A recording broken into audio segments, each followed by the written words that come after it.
Hi everybody, happy summer. It's mid-July 2023. I have a question for you. How far south did the ice sheet reach in Washington during the Ice Age? Do you have a concept of that? Not the Ice Age floods, but the ice sheet itself. How far south did it creep over the border?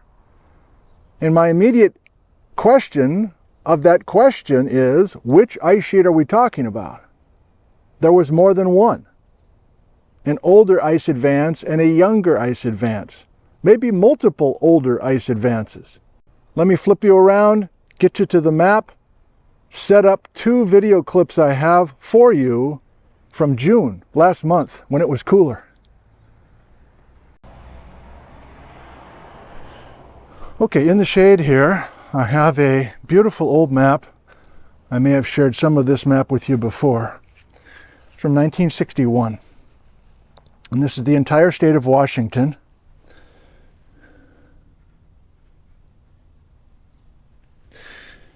And we are only looking at the ice margin today.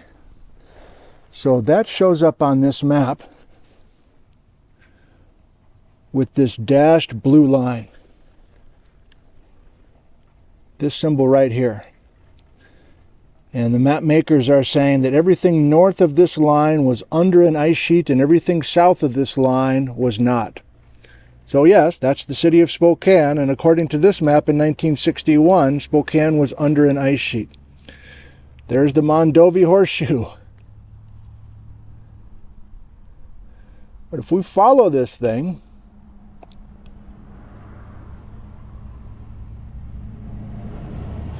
it's a continual ice margin, doing a little weird loop here at Grand Coulee Dam.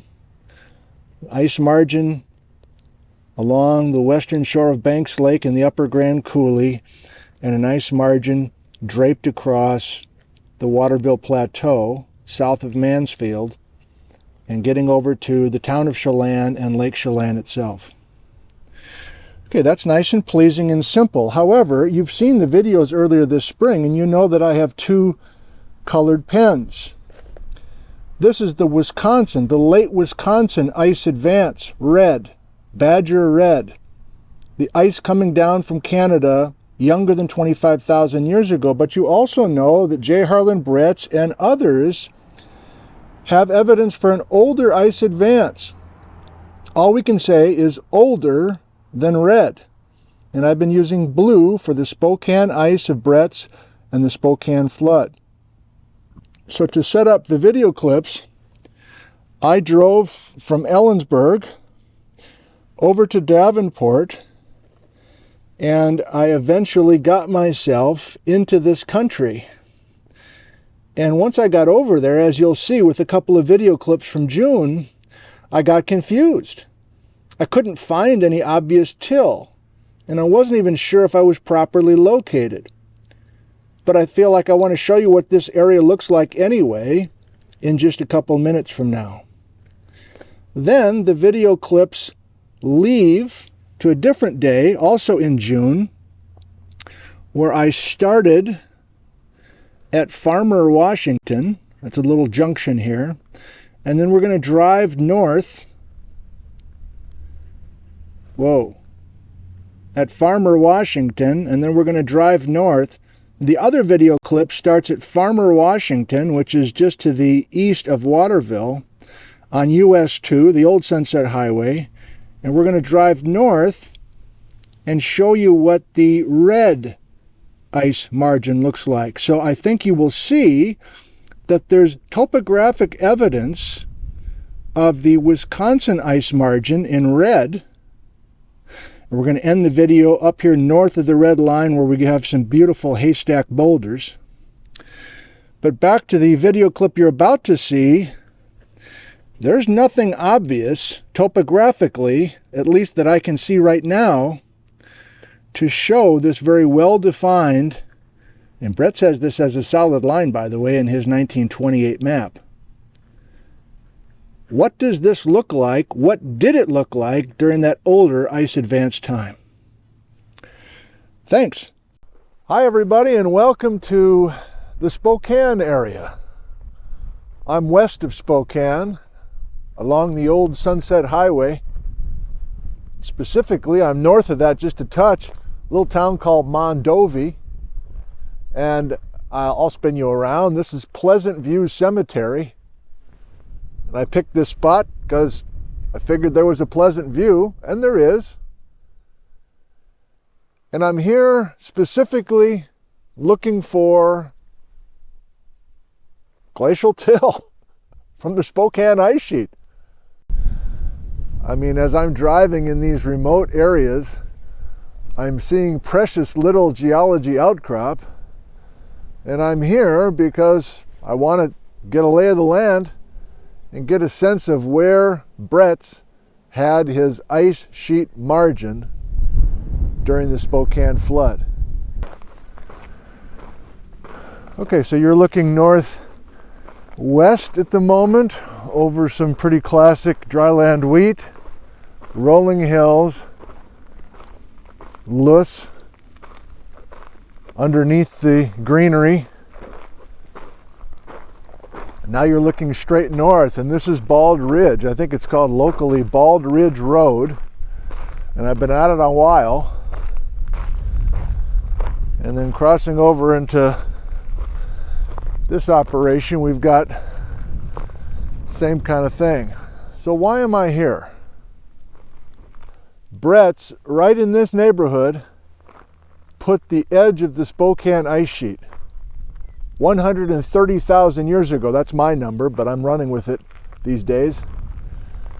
So I'm basically up here just to learn the lay of the land, get a feeling for the subtleties of the landscape, learning some places, and specifically going to that map from the 1920s. So that's what we're going to do today. Thanks for joining us. Let me flip you around and then have you enjoy a little bit more of this landscape. So you're looking straight north, up into these ominous clouds. Canada's not that far to the north. The Spokane River is flowing right to left, east to west, down there in the trees. And I've spent the last hour dinking around over here. That Bald Ridge, not the skyline, but you see the skyline is forested and dark, but in the mid-ground there's a light tan ridge. I drove the length of that, and on a road called Bald Ridge Road. And Bald Ridge, I wanted to get over here to get a vantage point. Bald Ridge is this strange little island during Spokane ice time, and Brez has Bald Ridge surrounded by ice on three sides. So I'm going to look at the map with you in just a bit, but there's other things to notice. So here we are in the rolling loess. I guess we're in the rolling loess. There's some old homesteaders that didn't quite have things pan out. And this is a country that I'm having a good time just learning some basic geography. Forget about the geology. I've just never really been in here. I got onto the State Route 28 at Odessa and worked my way to Davenport. I hadn't driven that in many, many years. And just piecing together some of the subtlety of the scene out here is so different than where I've been lately. You know, I've been in Moses Coulee, and that's not subtle at all. This is subtle. And yet now that I have some storylines kind of on the brain, I want to be able to piece that together. So here's old Whitey that got me here in one piece this morning. I left the house at 5:30, said goodbye to Liz and Bijou, and got in this neighborhood about 8 o'clock this morning. It's brisk. So I've got a few things I want to show you. Got some Planters peanuts for an anchor. And so this is the plan that I had this morning. I wanted to get, first of all, this is Brez's 1928 map. If you've been if you've been watching regularly, you know, I forgot my clipboard this morning. Okay, so why did I come here today? I've been absolutely obsessing over this beautiful map. Downtown Spokane. The approximate margin of the Spokane ice. So he's got it dashed in most places. But he's got this spot where he's got a solid line, so he's confident he's got the ice margin here. And of course my eye was drawn to this doohickey right in here. So you've got a solid line marking the edge of the Spokane ice sheet, and he's got this little whoop-de-doo just south of the Spokane River. So I've been going back and forth, as I've been driving out here, I've been going back and forth between this map and Google Maps on my cell phone and looking at these little bends in the Spokane River and saying, what is this thing? Where is it? What does it look like?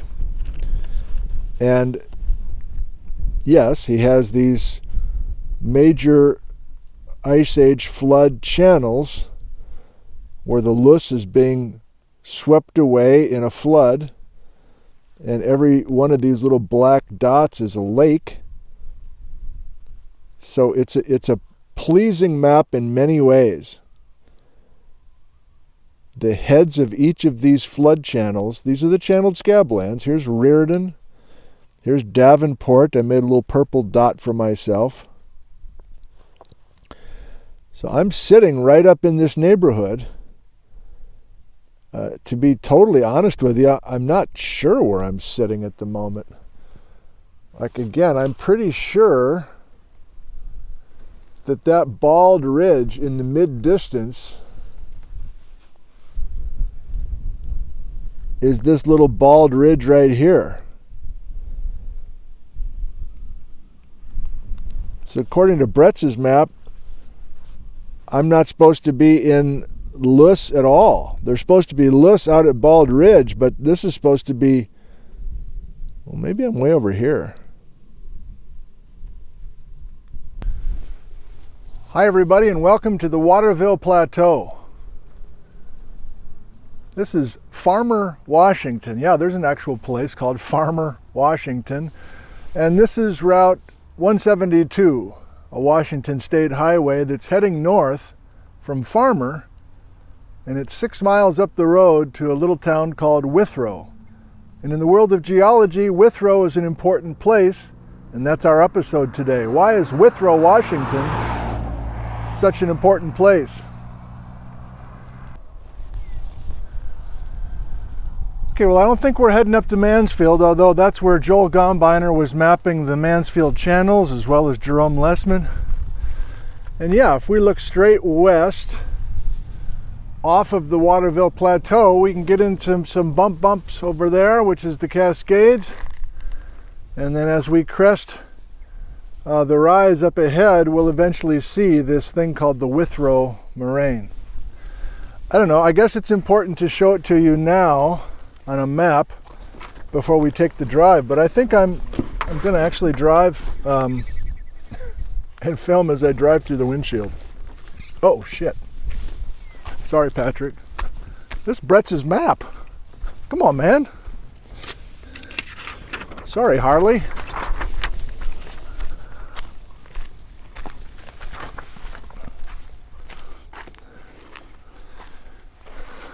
Red for the Wisconsin advance. So we are right here. Here's Moses Coulee, which definitely had some ice age floodwater come down it during the Wisconsin advance. Grand Coulee, which had incredible volumes of Wisconsin water coming down it, younger than 20,000, you know what I mean. But according to J. Harlan Brez in the 1920s, these are the two main pathways for Wisconsin water. According to Brez, there's no Wisconsin water coming down over here. Now I think since Brez's time we've realized that the upper Grand Coulee was open during this Wisconsin time, and there were moments, this map doesn't show it, but there were moments that this ice sheet was sitting in the floor of the upper Grand Coulee and therefore plugging the outlet. And so perhaps when we did have the Okanagan lobe sitting in upper Moses Coulee, in upper Grand Coulee, then perhaps then and only then did we have water get up into the Cheney-Palouse tract. But otherwise, these are the two main corridors for the Wisconsin water, and I think it's mostly here and hardly here at all, as was discussed in the previous video. But this video, don't make a mark on your map, boy. This video, we're going to head north and see if we can truly see this very sharp edge of the Okanagan ice sheet, let's say 17,000 years ago. I think we can see it. Thank you.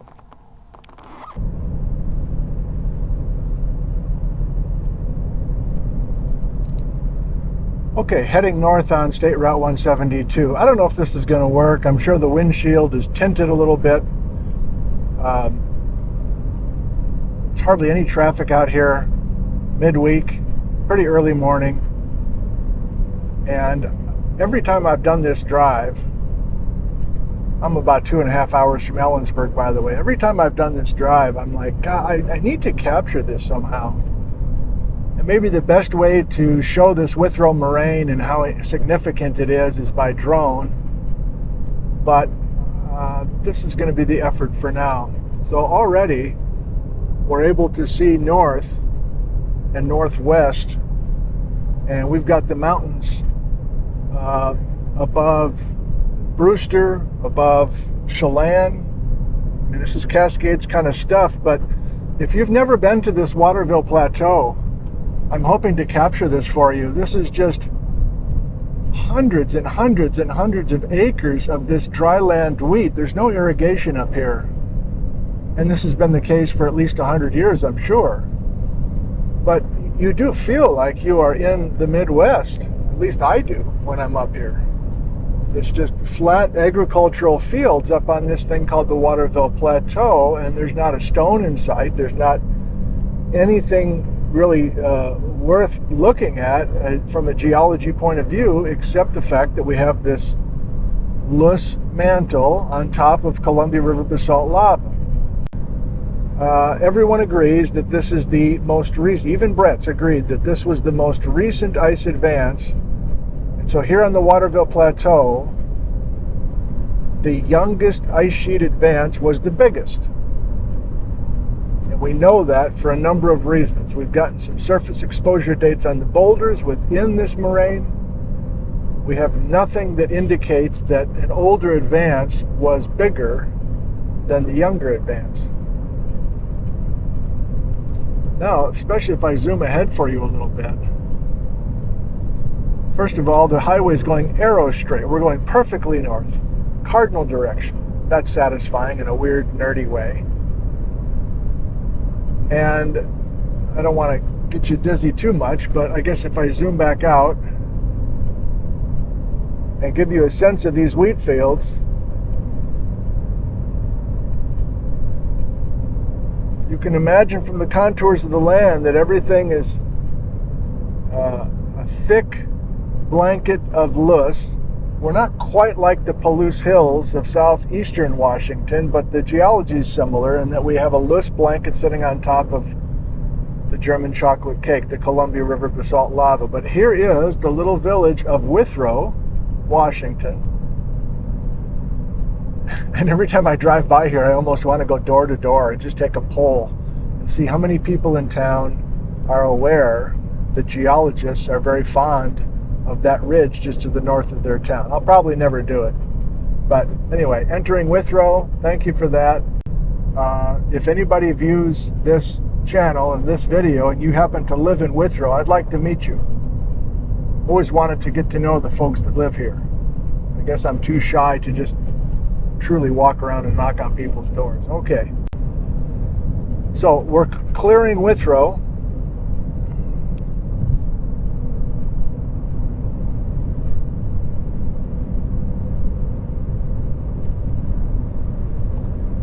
And right off the bat, I hope that you can see that things are starting to change.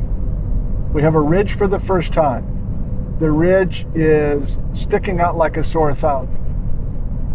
And what I really want to try to impress upon you, and that's why I'm doing this all in one kind of long take, is that as soon as we cross this Withrow Moraine, so this is it. This is the glacial moraine right up here, if you haven't guessed. As soon as we cross the moraine, we're going to see a bunch of differences.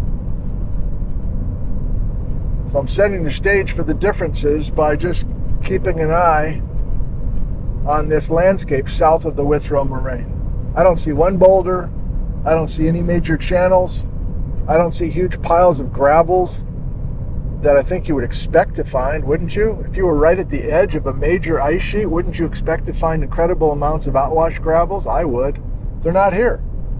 It's dry, kitchen floury loess right here next to this huge ice sheet. That's kind of weird. But our first little channel that we're crossing through is parallel to the margin of the Wisconsin ice sheet. There's local names, but I don't remember them at the moment. Not the point of the episode. Now we're just crossing Road 8 Northwest, in case you want to come out here and do this drive on your own. We've got a red truck for scale. Now things are starting to get bumpy, and we're getting vegetation changes because we're starting to pick up a bunch of rocks. And I think some of the farmers here have collected some of these rocks and grouped them together. That's my interpretation. I don't really know if that's true or not.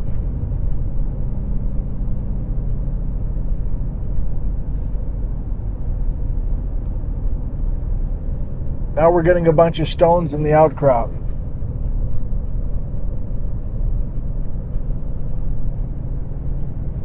I don't know, is this going to work? Can I capture this with this dinky phone? I'll try.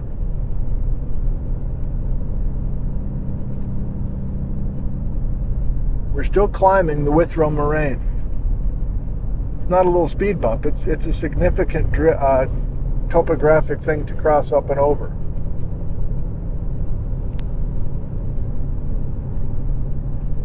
Here we go. You're like, I don't know, looks about the same. Well, I don't know, does it?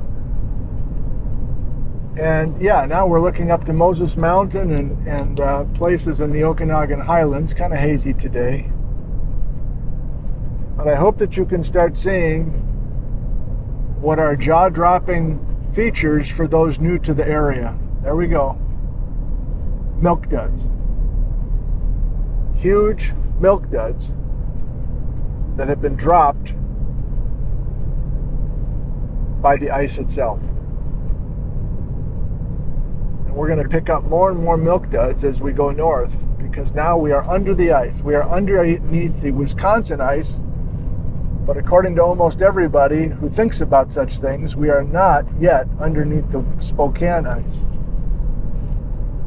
That's a matter of debate, I think. I'll find a little side road and just give you a couple little up-close views of these haystack rocks, as they're called, up here in the local parlance. Haystack rocks. Every one of these is basalt. Every one of these was picked up and moved, carried, and dropped by the Okanagan ice sheet. And there are none of these haystack rocks south of the Withrow Moraine.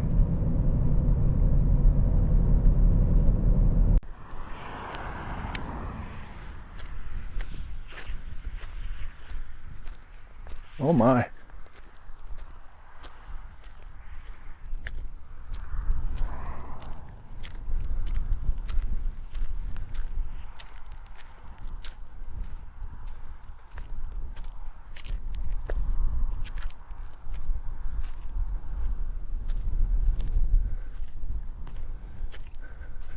There are thousands of these haystack rocks. I'm not taking you to the only one.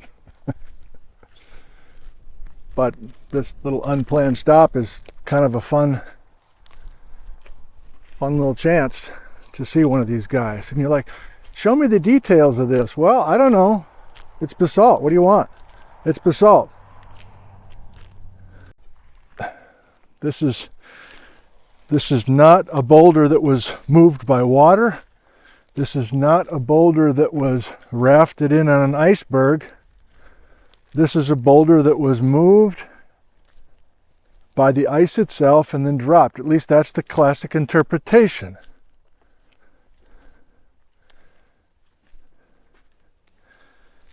And if I am careful with you here, I can show you that there's just islands of these milk duds, big and small, all over the place, all over the joint.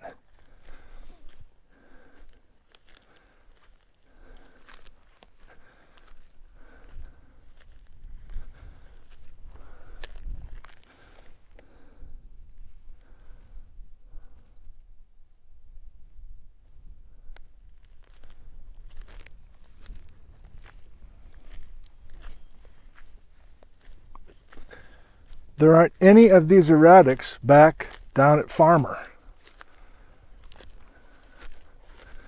south of the Withrow Moraine. That's why we took the care to drive up and over the Withrow Moraine.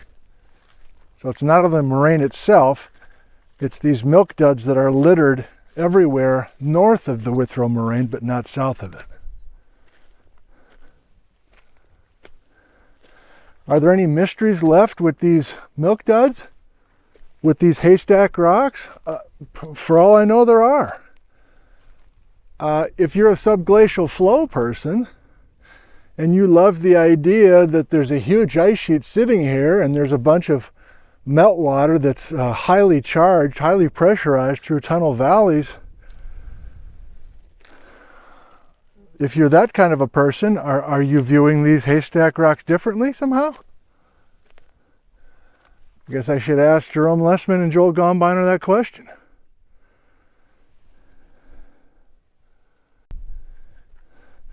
Thanks everybody for watching this unusual episode, a driving video looking at the Withrow Moraine, at least casually. Hope you enjoyed it. And please, these roads are waiting for you anytime you want. There's hardly any traffic, plenty of grand open places, and blue sky to enjoy. Thank you, I love you, and goodbye from the Withrow Moraine.